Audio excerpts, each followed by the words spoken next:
Thank you everyone for being here today. We really appreciate it. Just as a reminder, you'll want to open your chat box because we are going to post our JotForm survey link during this presentation. That link is what you will use to show that you were here in attendance today so that we can get you your certificates. It also gives us an opportunity to collect a survey on the presentation today. Other than that, I will turn it over to our presenter. Please join me in welcoming Kimberly O'Connor, and she will take it over. So thank you. Thank you so much. I'm pleased to be with you today to discuss a really important topic, and that is social media use by educators. As Stephen mentioned, my name is Kimberly O'Connor, and I'm a professor at Purdue University, Fort Wayne. I'm also an attorney licensed to practice in the state of Indiana. And so that's a little bit about my background. And today I'd like this to be as interactive of a presentation as it can be, considering that we're virtual. So if you would join me in going to menti.com. And if you'd like to participate, I've got some questions and some polling for you during the presentation today. So our code is 4266738, and that code should be on each slide for you. So if you still need to catch up to us at some point in the presentation, you're certainly welcome to join in at any point. All right. Well, a little bit of additional background about me. I was asked to present to you today on this important topic because it is something that is near and dear to my heart. I spend half of my time now in the classroom. I left the profession of law or practicing law about 10 years ago now to join the academic world, and I love it. So I'm an educator just like you. And so half my time is spent in my classes, and it certainly is my passion. But in addition, our requirements include research requirements. And so the rest of my day, the other half of my day, is spent researching and writing and publishing about topics in my research area. My research area is cyber law. So certainly cyber law issues include social media. And so we're going to talk about those issues today. So now that I've given you a little bit of my background, I'd like to know who all is out there in cyberspace with me right now. And so my first question is, what is your main role? So if you would please go ahead and answer whether you're a school teacher or you're an administrator at the school or district administrator, or whether you would classify yourself as other school or staff or other types of administrators, go ahead and answer that question.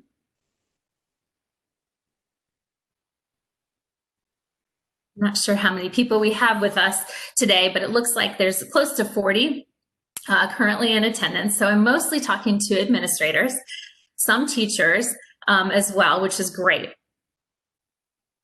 Wonderful. Okay, so just on average, how much time do you think you spend on technology during the typical workday? Considering what we all do professionally, I thought we might be towards that 6 to 8 hour or even 9+ hour mark, and it looks like we might be.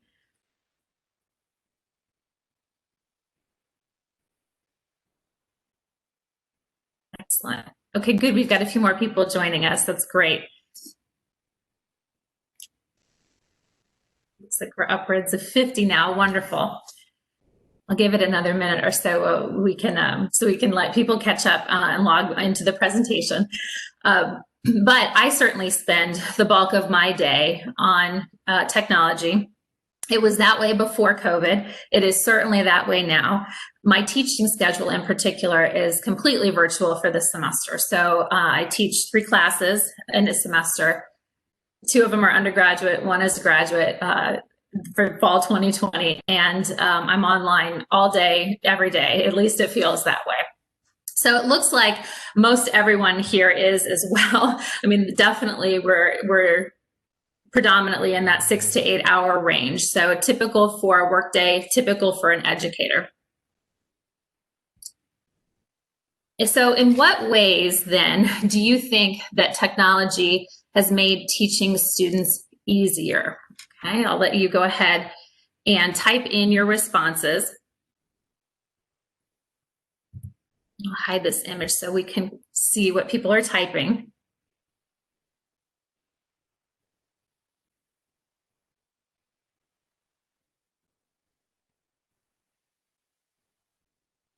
Excellent.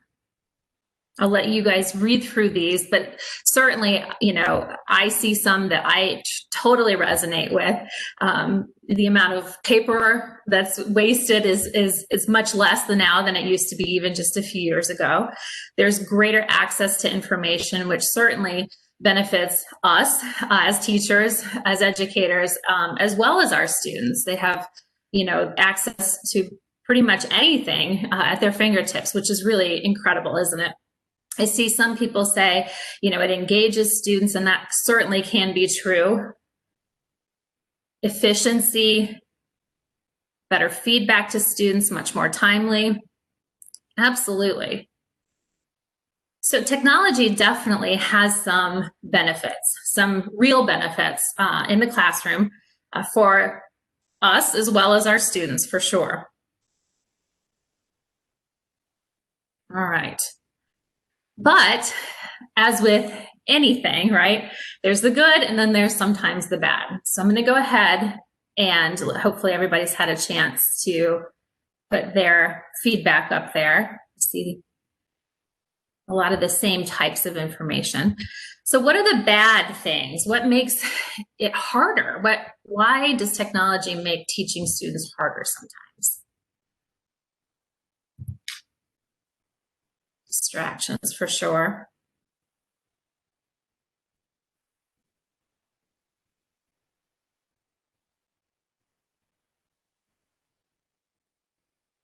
I see screen time pop up. That's true. We've just seen how much time we spend on computers as educators in a given day. But our students also, the actual average, there was a recent study done just prior to COVID. So I'm sure the numbers have increased at least a little bit since then. But for students in our age range, the teenagers, basically, they typically, you know, spend upwards of 8 to 9 hours a day online as well.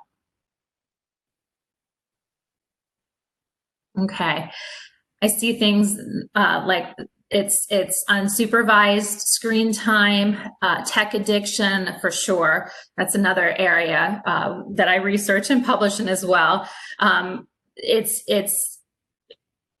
It contributes to a shorter attention span. It hurts their relationships potentially.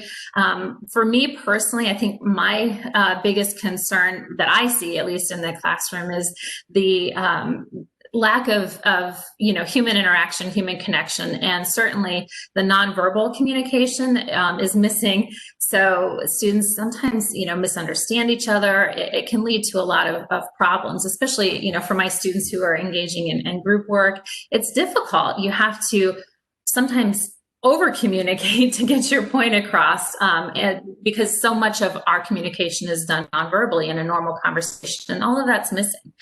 So I'll let you look through all of these, you know, ideas of why technology makes teaching harder. But it does. I mean, the reality is there are good things, and certainly there are bad things that we definitely need to be aware of. And so this quote reflects that very much. And with the advent of any technology or any technical innovation, there is the good and there is the bad. And so it's, you know, definitely important to be aware of both, and, you know, to structure as much of our interactions online as educators in the most positive way as possible, and to use technology more for the good, you know, as compared to the bad. All right, so we're going to focus today specifically on one type of online behavior, and that is social media. And today we're specifically going to talk about how social media can impact you personally and as a teacher. Okay, so there are definitely good things and there are definitely bad things. All right, so how much time do you spend daily? And please average in the typical amount of time that you spend on a weekend as well on social media during your personal time.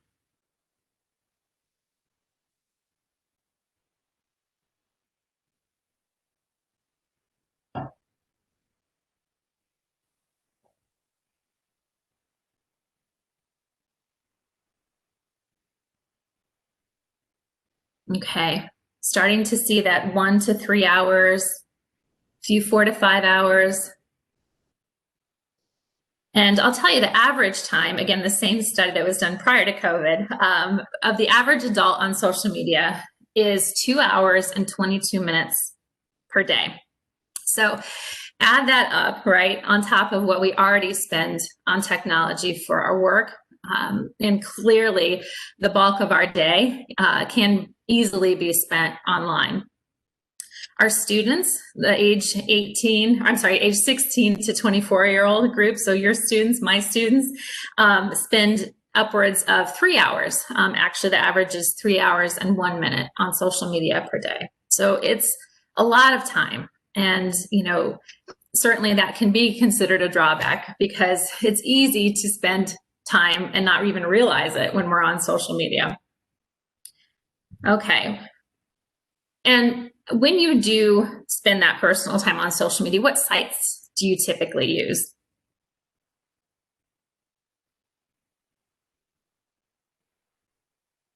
Twitter, Facebook, Instagram, Reddit, Snapchat for sure, Instagram, yep. LinkedIn. Okay, I see you don't use it. How interesting. I really wish we could have a one-on-one conversation. And there might be more than just one person out there. But every once in a while in my research, I do run into someone who it just has no interest in it for whatever reason. And it's always, it's interesting to get their perspective on how the rest of us, our communication patterns have changed because of it. Okay, excellent. Well, it looks like these are all very typical sites that we're on. Facebook is still the winner. That's the #1 site, still in 2020. YouTube is actually second. It's considered a social media site. WhatsApp is third. Facebook Messenger is fourth. Instagram follows Facebook Messenger, and then Snapchat is a little bit further down on the list. So Facebook is still the winner, even among the younger generation. Facebook, of course, has the reputation of being, your parents' social media, so those of us that are 40 and over. But honestly, the data shows that our young people use that as their first choice as well.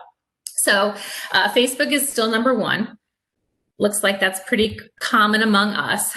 And again, we've talked about the good and the bad. So what do you see are the advantages for you personally? And whether that's using social media in the, your personal life, or even if you use it in the classroom, because certainly some educators do. So what are the advantages?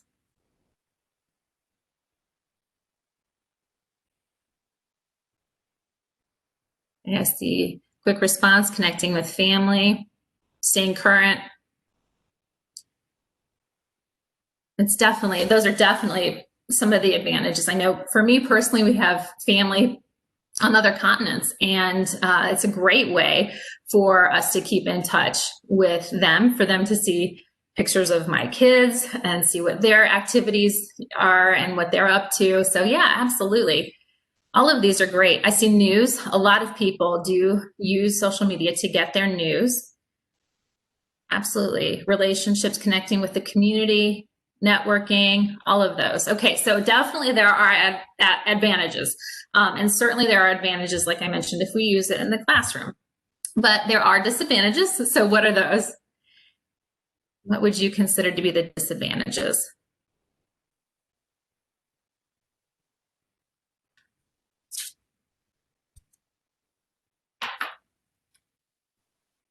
Okay, drama for sure. Political drama, goodness, that resonates right now, doesn't it? Negativity, addiction, misinformation, unkind behavior. Yep. fake news, waste of time, invasion of privacy. We're going to talk about that in just a few minutes. Very, very insightful answer, whoever wrote that. Okay, so as you can see, they keep coming, right? The disadvantages keep coming. And there's no doubt that all of these that you've named and others as well are certainly drawbacks. There are many pitfalls that are associated with using social media. And what's interesting from my perspective and a research perspective is that, the vast majority of the world right now is on social media, but very few people tend to understand the severity that can be associated with the disadvantages. And certainly from a legal perspective, there are many, many pitfalls that can be associated with our social media use. And again, most of us are users, and most of us don't take the time to understand what we're dealing with here. And that can certainly be a disadvantage as well. Okay, so couple more questions, specifically with regard to things that you observe on social media. Do you have contacts that, in your opinion, tend to overshare personal information or thoughts on social media?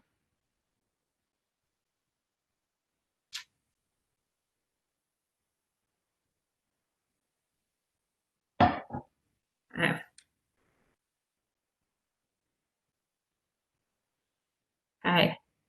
This is interesting for sure. Looks like just a handful of people don't tend to have contacts that overshare, but the rest of us do. And I can certainly say that, in my opinion, I definitely have people that I'm connected with that tend to overshare. Could be personal information, could be political information, like we mentioned a minute ago. It can just come in a variety of forms, right? But we all kind of have this personal line where we feel that things should remain private and things that, shouldn't remain private. So we all have this kind of personal line. But one of the things that, I've kind of come to realize in doing my research on this topic is that everybody's line varies.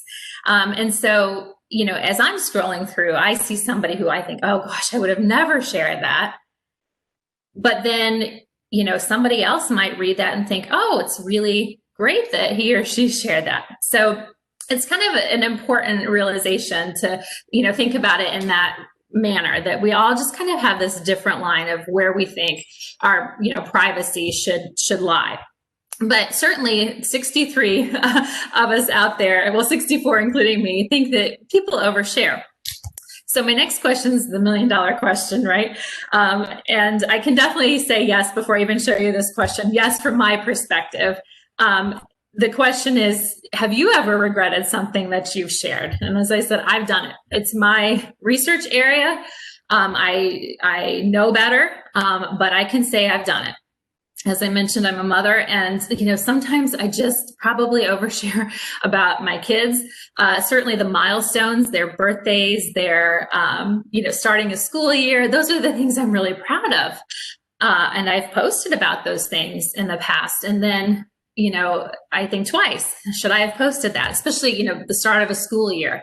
I've just revealed what grades my kids are in, what schools they go to, and now, where they are for the next 180 days of the year.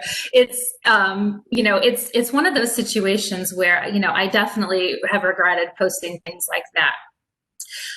Now, again, I'm careful about who my contacts are, but as we'll see later on in this presentation, that, sometimes you just don't know. Someone who you think might be someone trustworthy as a contact might not turn out to be that way. So yeah, that's very normal. 31 people say yes, 30 say no, and that actually is very close to the statistics that we have on the data that we've collected, which I'll show you in just a second. But we live in this remarkable time of technology and technological advancements, and we're online for the bulk of our day. So it really makes it easy for people to overshare. So with these technological advancements, the potential is there. Potential is definitely there to overshare. And this 2018 study is what I referenced just a minute ago. It was specifically about oversharing. And we were just above a 50-50 split in our poll here. But the research shows, at least in this study, that 56.3% of social media users report regretting something that they've shared online. Interestingly, as I mentioned a few minutes ago, sometimes it really matters who you're connected with as well. And 68% of students in this study reported that they had connected at least with one teacher or a professor.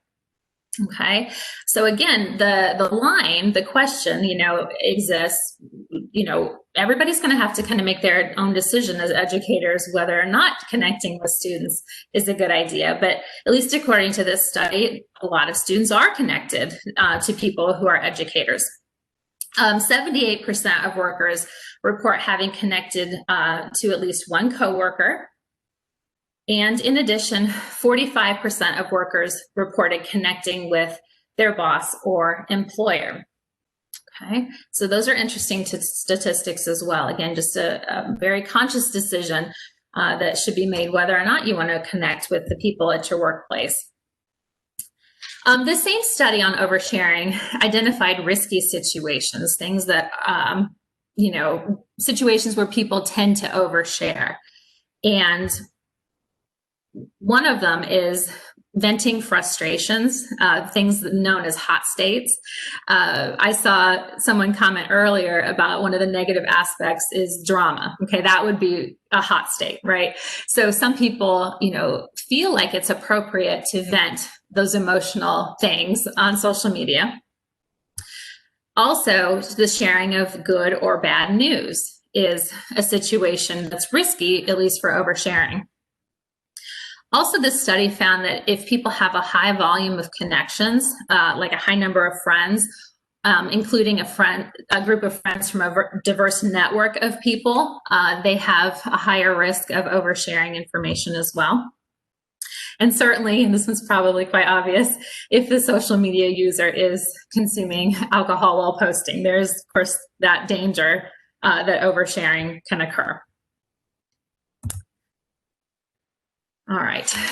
Oftentimes, new teachers coming into the profession have grown up with social media and are quite comfortable with social media being a form of communication, just something that they're used to sharing information. It's a mechanism to share information with friends and family, and a quick way to do so as well. But the research also indicates that it's not just the younger teachers who are prone to oversharing. In fact, a different study found that the risk of oversharing actually increases with age. And there were a number of reasons for that. Specifically, older users typically have, they're more set in their opinions. They've got more life experience. They feel stronger or more passionately about some of the topics that might be being discussed on social media. And so it's not just the young people, it's certainly all age categories that have this risk of oversharing information. All right, so we're going to look at the issue of social media use from a variety of different perspectives, but society tends to have some really strong opinions about educators, certainly, and their personal use of social media. And oftentimes it means that educators tend to get judged more harshly because of the ways that they use social media or the things that they tend to share. And so the rationale is that because we're government employees and we serve as role models for younger students, like public school teachers in particular are often held to a higher standard than the rest of society. Now, our students, our teenagers in particular, tend to say that they're done with face-to-face communication. It's scary in a lot of ways, but again, they've grown up with social media and the internet, and it being a way to disseminate information about their lives. So today's teenagers report using social media to communicate more frequently than teenagers did even just 6 years ago. And nearly 90% of teenagers now say that they have a smartphone, and that's compared to 41% who said that they had a smartphone in 2020. Many young people, 72%, are also aware, or at least they believe, that tech companies might be manipulating users in order to get them to spend more time on their devices. And of course, they certainly are spending more time on their devices than the older generation by at least, 40 minutes. It was 2 hours and 22 minutes compared to just around 3 hours. But, young people are definitely aware that the issues exist, with tech addiction and those kinds of things. But yet they still gravitate towards social media as a primary form of communication with one another, and certainly with us as well. Now, so we're educators, right? And society looks at it this way, and certainly probably most of us do too, that, because we teach our students how to use social media responsibly, we must act responsibly too. And so the bad aspects of social media exist, as we've just established. And unfortunately, they can be associated with problems, professional problems for us. The bad aspects of social media can certainly, unfortunately, make us the subject of a personnel investigation or even disciplinary action. And so today we're going to talk about the issues that are associated with personal social media use for us as educators. We're going to examine some recent newsworthy cases, and I'm sure that you've heard about these for several years now. They make headlines because we're educators, and again, we're held to this higher standard oftentimes, and so it's shocking to people, to the general public, that we might have overshared, or we might have made a mistake, or we might have said too much. So we're going to examine some recent newsworthy cases, some court cases as well. We're going to look at the legal standards that are in place. As I mentioned earlier, we've got so many people that use social media, but don't understand the law or the legal protections, or more specifically, the lack of legal protections that exist while they're using social media. And we're finally going to end today by talking about social media policies, which are quite common in education. So a lot of school districts, a lot of schools in particular, have their own social media policies. So we're going to look at that as well. Okay. So let's start off by talking about social media and the law. And I thought this cartoon was particularly interesting because for the rest of our conversation today, we're going to focus on those gray area kind of cases, not the more black and white cases, not the types of cases that cross into clearly illegal behaviors online, but again, more the gray areas of social media use. And that's what tends to trip educators up, those gray areas that don't necessarily cross the legal line, but they can still lead to disciplinary action for us. And it's important to understand the different aspects of the gray areas so that we can certainly use social media more for the good and certainly avoid the bad if we can. All right, so again, I've got some more questions, and just kind of to understand the legal aspects, or what you know about the legal aspects right now. And so this question is, do you have a legal right to privacy for the things that you post on your personal social media accounts? Legal right to privacy. Yes, no, or don't know.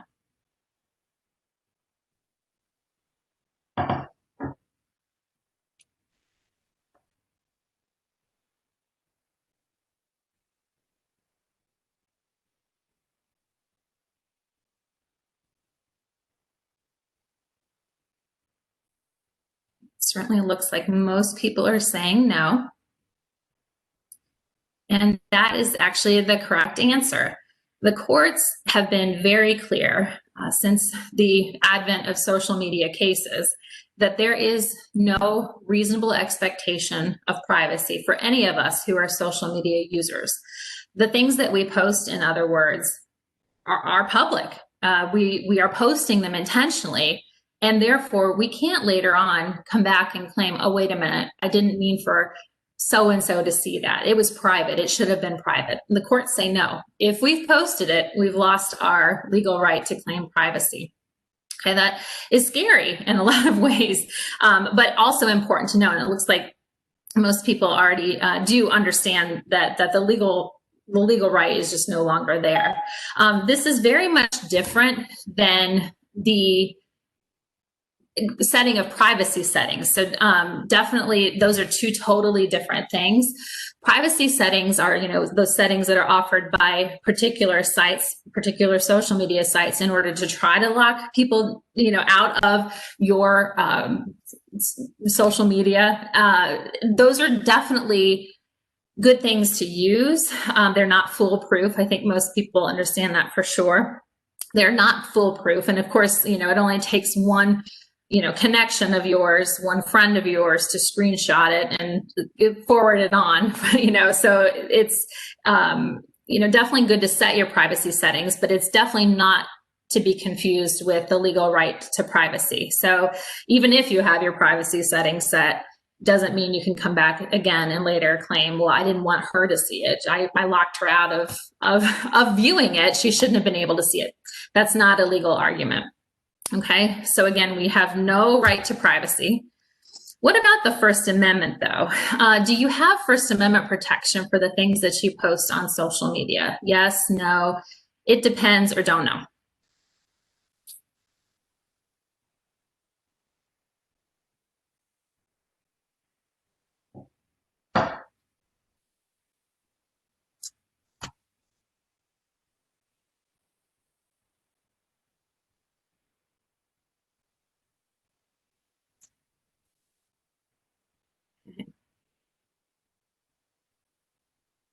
So it looks like our answers are a little bit less clear-cut than they were for the legal right to privacy question. And the answer actually is it depends. So most people in our discussion today answered that one correctly. Do you have First Amendment protection for the things that you post on social media? The answer is it depends.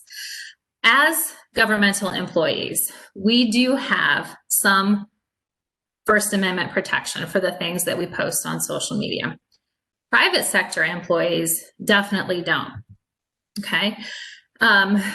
So our colleagues that are teachers, educators in private schools, they don't have the right to free speech under the First Amendment. They can't claim it because the government is not their employer. And of course, the First Amendment states that Congress shall make no law abridging the freedom of speech. So as public sector employees, the government is our employer, federal, state, local government, as teachers, that's our employer. So we actually do have a little bit of First Amendment protection, but it's not a lot.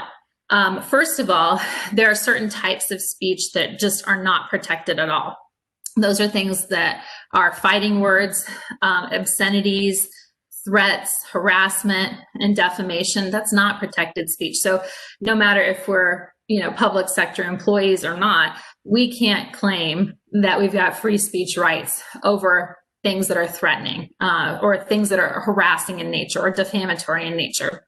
And certainly, I'm sure you've seen it, as have I, people do post those kinds of things online, right? So they cannot come back and later claim that they have the free speech right to post those things. They don't. But for public employees, even when we do have free speech rights, it's very limited. So it doesn't mean that we can say anything we want or post anything we want and expect there to be free speech protection. In fact, it's so narrow, and the courts have been quite clear on this for quite a while now, that our free speech rights exist only for what the courts call matters of public concern. And matters of public concern, it's defined this way.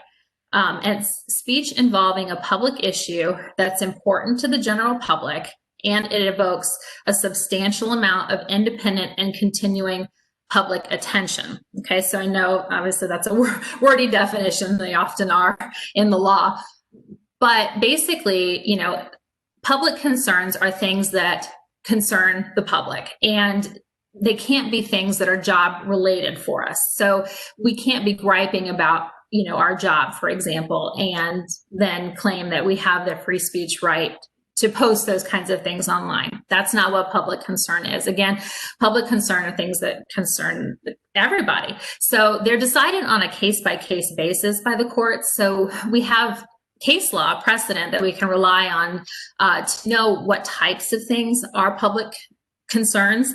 But again, they're decided on a case-by-case basis. So, you know, going into court with that as an argument, it's sometimes tough legal ground because you just don't know necessarily what a court's going to decide, what is a public concern and what's not. But past examples of things that are public concerns are things like the misallocation of school funds. That's been held by a court to be a public concern.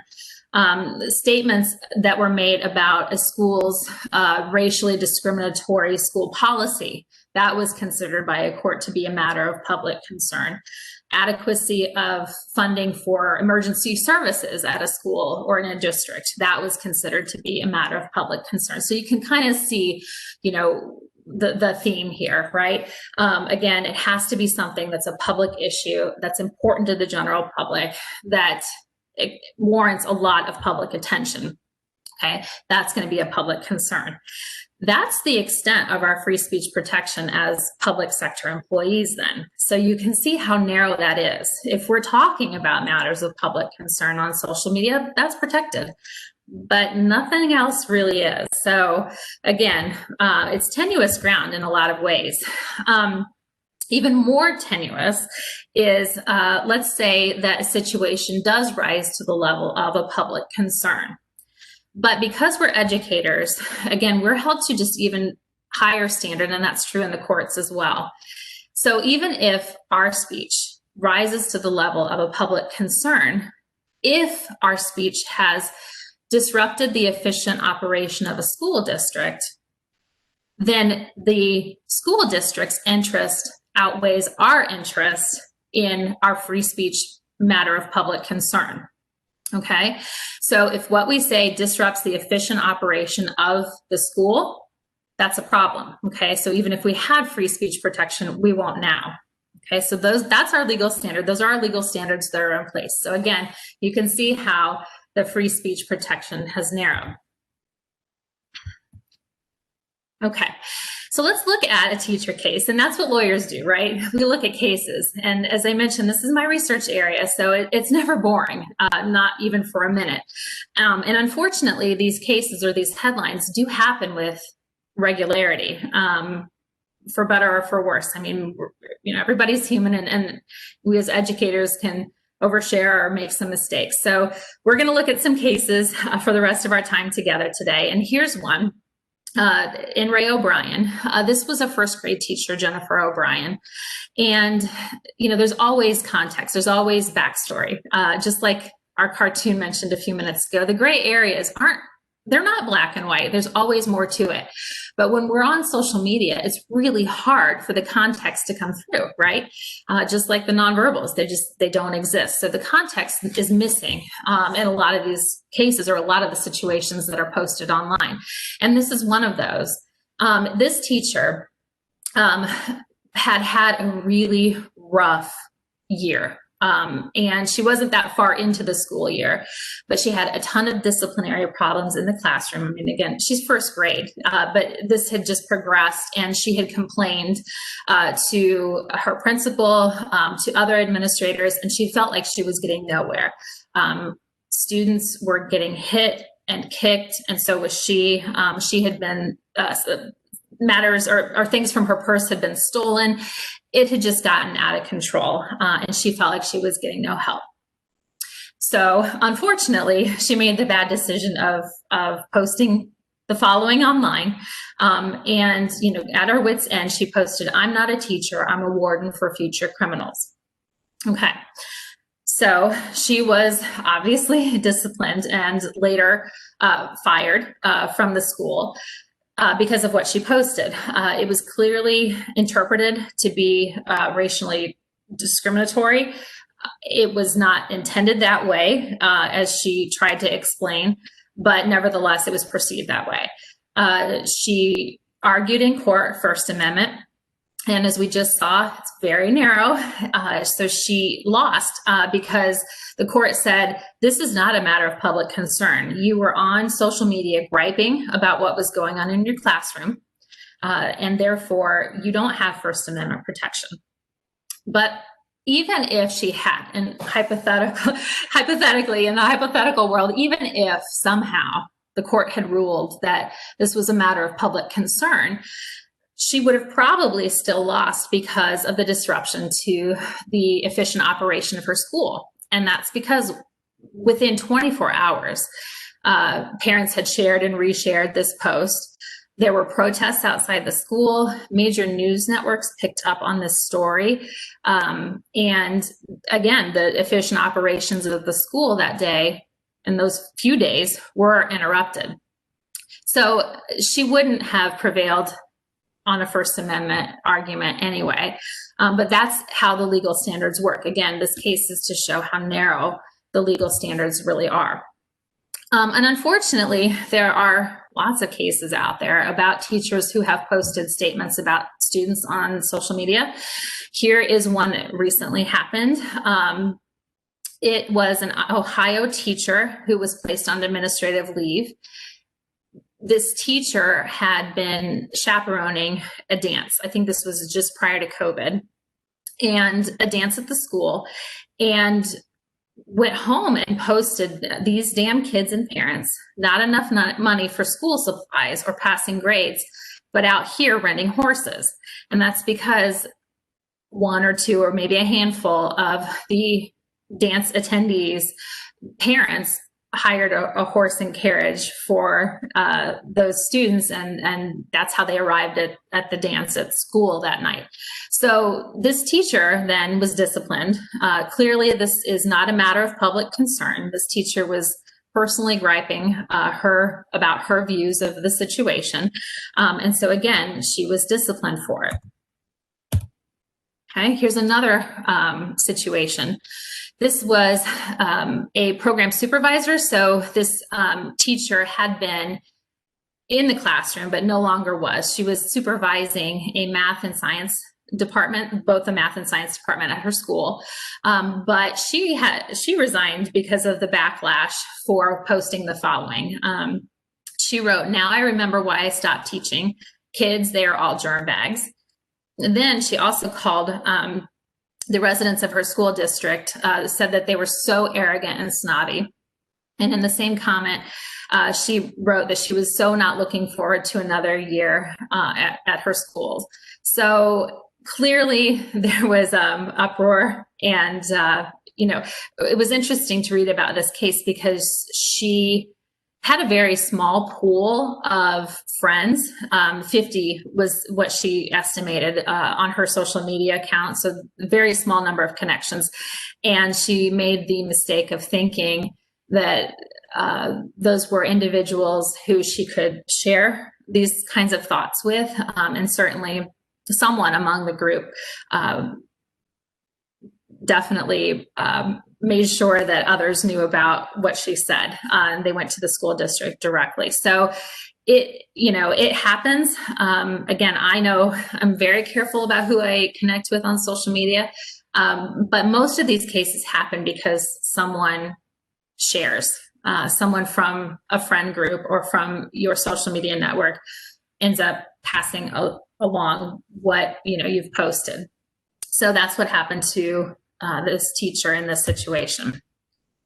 Okay, there are other situations where teachers get in trouble for posting things that are deemed to be morally objectionable. And again, teachers are judged by a higher moral standard in a lot of situations. So We'll look at a couple of cases. Here's one. This actually was a very early social media case. You might have heard this several years ago, but this is a high school English teacher in Georgia named Ashley Payne. She was a newer teacher. She'd only been teaching for a couple of years, so she's young, single, and she went to Europe on a summertime vacation with some of her friends. And she naturally took pictures, and like a lot of people, posted her vacation pictures on her Facebook page. In addition, she also posted the word that starts with a B. It's on your slide, and she was using it in a playful way. Allegedly, a parent saw it and reported it to the school. And right as the school year started, she was on her way, to class for the day. Her principal pulled her aside and said, are these pictures yours? And in fact, the pictures were when she was in Ireland. She was sipping Guinness beer in a Guinness brewery.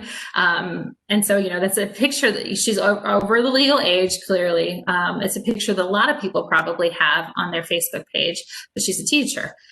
So when the parent allegedly complained, the principal gave her the ultimatum whether she resign or be fired.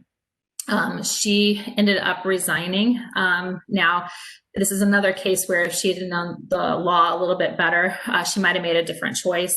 Had she been fired, she would have had some due process rights kick in. Meaning that she would have had an opportunity for a hearing and those kinds of things. But that's not what happened. She later on tried to rescind her resignation once she realized that she had given up those due process rights, and the school said too late. It went to court. And she, again, was a young teacher, so she was on an annual contract. And by the time it worked its way into the courtroom, the school year was over.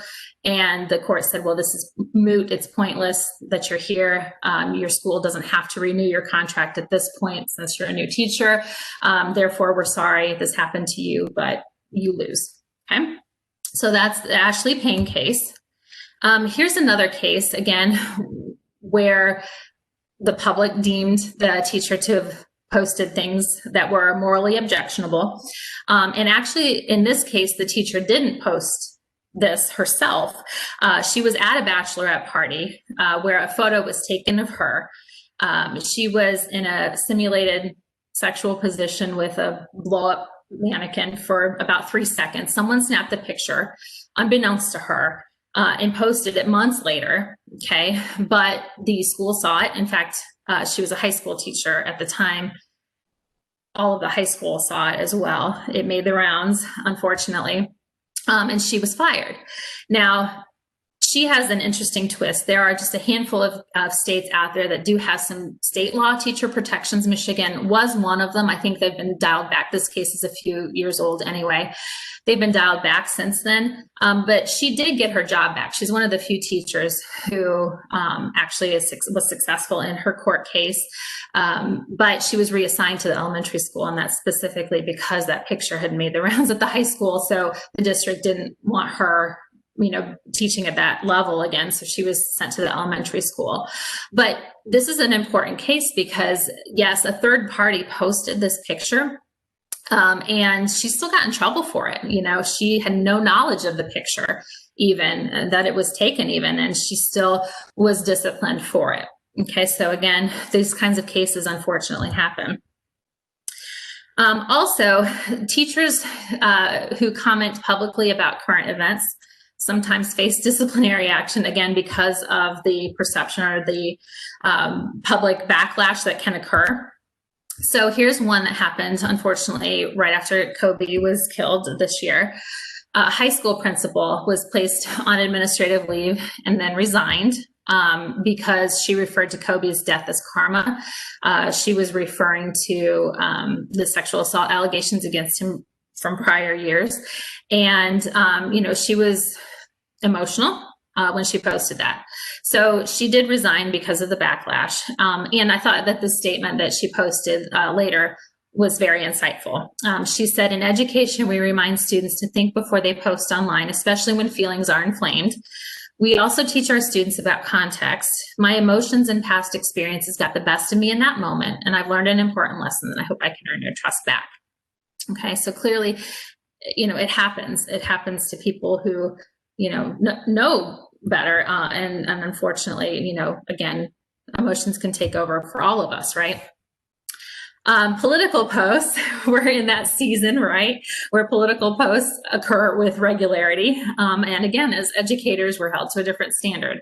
So I have a couple of cases. One of them is a university professor case. In fact, I just finished writing a book chapter for a communications law book, specifically on professors who are disciplined for the things that they post on social media. So this is not an exclusively K through 12 issue by any means. I mean, this happens certainly at all education levels. So here's one where Fresno State professor said Trump must hang. He was not then allowed to return to teach. And again, to go back to our First Amendment analysis, I mean, first of all, it's questionable whether or not a court would find political posts to be matters of public concern. But free speech protection does not exist for threatening posts or posts that incite violence. And so when, he posted that's not going to have First Amendment protection anyway. So, he later on said to treat Twitter as of no more consequence than a journal was a poor decision. And unfortunately, we see people make that mistake all the time where they're, again, revealing or oversharing, personal thoughts and opinions as if they had a written journal that they could close right in front of them. Here's another teacher, this picture, this case just happened as well. If you can see, I blurred out because she's giving the finger to the Trump-Pence bumper sticker. I didn't want to include that in this presentation, of course. Now, this is a Maryland teacher. Now, she's a private school teacher. So, of course, as I mentioned earlier, private schools have much more leeway to discipline their faculty. They don't have to, abide by First Amendment legal concerns. There are some concerns under the National Labor Relations Act, but that's, again, a minimal amount of protection only for the things that private school teachers post that are terms and conditions of their employment. So she doesn't have free speech protection for this. For this picture, her husband took it apparently, and it posted on his Instagram page. And this it got her fired. Okay. And unfortunately, this photo is also making the rounds still. It's about 6 weeks old, but it's popping up on all kinds of different politically oriented websites right now. And so this is one of those, examples where this is going to live on. Unfortunately for her, it was a moment that was captured, a poor decision, and it's, got long-term consequences. But again, political posts, it's not a guarantee that it's a matter of public concern. And that's something very important right now, too. Even though, we're all concerned about elections, we all have voting rights and responsibilities, it doesn't translate into the fact that it can be a public concern or that it's an automatic public concern. Courts are it's probably about half the time that they say that they are and they aren't, then the rest of the time they're not. And that's because it depends a lot on the context. Certainly, like we saw with the Fresno State professor, that was threatening. That's not going to have First Amendment protection. But even if it is a matter of public concern, again, the standard legally is if it disrupts the school's efficient operation, it will lose that free speech protection anyway. So political posts are pretty precarious. And unfortunately, we do see a lot of people chiming in, especially right now. It's risky. It's a definitely risky area, especially if you're an educator. Okay. Here's another example, a Michigan teacher who was fired allegedly for pro-Trump tweets. He was commenting on the fact that he believed that schools should have reopened this fall. He wrote on Twitter, "I'm done being silent. Real Donald Trump is our president. Don't at me." So the teachers union representing him informed him that these posts of his could be perceived as interfering with the school's business. And on top of that, he listed the school as his employer in his Twitter bio. Again, that's another decision. You have to really think about whether or not you want to post that information. So the union didn't back him, and he was fired for this. Okay. All right. There's also teachers who use social media to interact with students. And if you're one of those, I am too, I think there's a lot of good things that can happen. But again, we need to be super cautious. Here's a case that's not necessarily related to social media, but there was a teacher recently in Brooklyn who was fired for playing Fortnite with students. And again, it just reminds us that the standard's different because we're educators than if we were in other professions. This teacher used it as a reward for students who did well in class. And specifically, he played with two boys who did really well on an assignment, 11-year-old and 12-year-old. He played for 20 minutes. And he did it because he told them ahead of time, hey, if you do really well, I'll play with you. He had heard them talking about, Fortnite in class and things like that. He said they perked up, and it was a way to motivate otherwise unmotivated students. And it worked. They did well on the assignment. He played with them, but a parent complained, and he was ultimately disciplined and fired for this because of the school's social media policy, which said that teachers were not allowed to interact with students online for non-school related reasons. And the district deemed Fortnite to be non-school related, or the situation to be non-school related. Okay, so that brings us to the topic of policies. A couple last questions as we wind up. Does your school have a social media policy, or does your district have a social media policy for your personal social media use?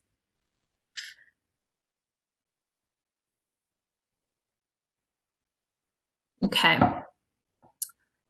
That looks like most people are saying yes.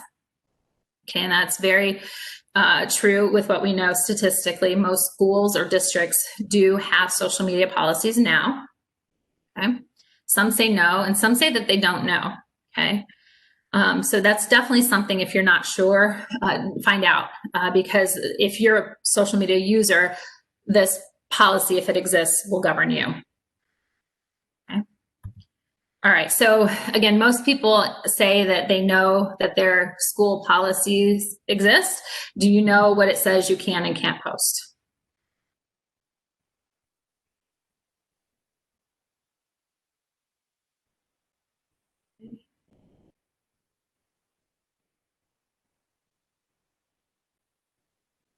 It is definitely a lot of yeses, but definitely a lot of no's as well. So, hopefully the takeaway from this presentation is to find out what your school policies say you can and can't post. I can tell you, I've studied school policies. They're all different. And that's okay. Legally, they're allowed to be different. Each school has the ability to make their own call on their social media policies. But by the same token, it's important to know what your policy says. Some common policy language is this from this 2017 study. It's common for school policies to mention particular websites. It's common for them to mention your First Amendment rights, because again, we are public sector employees, so that's important that that's in there. But 79% of your school policies do mention your personal use of social media. So again, it's important to know what it says you can and can't post. And certainly 100% of them talk about how, as educators, we need to maintain that professional image, okay? Some of them also talk about the unintended consequences of social media, which is clearly our presentation today. So just as I mentioned, the courts say that the school districts have the ability to discipline teachers for off-campus conduct posted on social media. And again, they can choose what's acceptable and what's not, okay, in their own districts. Okay, a couple other things before we go. I know we're running low on time and I don't want to hold you over, but there are some types of blogs or websites that draw you in because they list an emotional topic for discussion.